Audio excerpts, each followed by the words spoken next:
চালাক তুমি ছল করে তাই দিচ্ছ ফাঁকি আমায়, আমার মধ্যে আটকে আমি যাচ্ছে চলে সময়।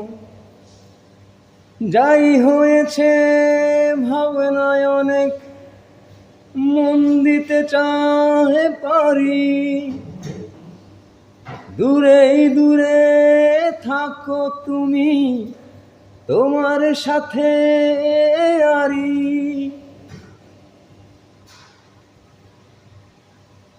আচ্ছা, আমার সামনে এসে বললেই তো হয় আমি আহমদ অনেক কিছু ছেড়ে দিই, পিছন থেকে চালাকি করলে কষ্টটা একটু বেশি হয়। আমাকে সে সরাসরি বললে হয় যে আহমেদ, তোমার এই জিনিসটা এভাবে, তোমার জন্য এইটা প্লিজ শেষ। আমি তো সারা জীবন ভাবি মানুষ মানুষের জন্য, প্লিজ আমি খুব গর্ব করে কিন্তু একটা কথা বলি, আমি টাকা তো কবরই নিয়ে যাব, কিছু মানুষ টাকা দুনিয়াতে রেখে যাবে। আমার বাবা টাকা কবরই নিয়ে গিয়েছে। কীভাবে?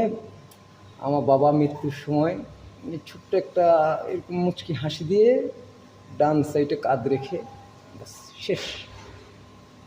আর এলাকাবাসীগুলো, পুরুষ মানুষ যখন কাঁদলো আমার বাবাকে দেখে যে তোর বাবাটা, উফ, ওই ভালোবাসাটা দেখে আসলে আমার কলিজাটা ছিঁড়ে গেছে আসলে, যার ফলে গিয়ে পাগল হয়ে গেছিলাম আসলে। যারা চিনেন তাদেরকে বলছি, পিছন থেকে আপনি যদি চালাকি করেন আপনার কষ্ট বেশি হবে। আমাকে সামনে এসে বলেন, সত্যি কথা আমি আসলে ছাড় দেওয়াকে বেশি পছন্দ করি। অ্যাকচুয়ালি জিততে তো সবাই চায়। প্লিজ আমার সম্বন্ধে একটু জেনে নেবেন। আমি যেখানে র্যাকেট খেলি প্রতি বছর, আমি যখন আমার 13 হোভ হয়, ও বিপরীত পক্ষের গিয়ে দেখা যায় 10 কিংবা 9, তখন আমি বুঝতে দিই না, ইচ্ছা করে হেরে যাই।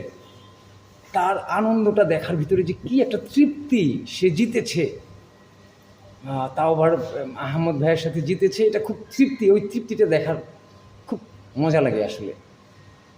যে যারা চালাকি করছেন, আমি কিন্তু আমার একটা ভিডিও পাঠিয়েছিলাম ফেসবুকে এভাবে, যে চোখটা বন্ধ করে ছবিটা তুলেছিলাম কেন, অনেক কিছু দেখেও না দেখার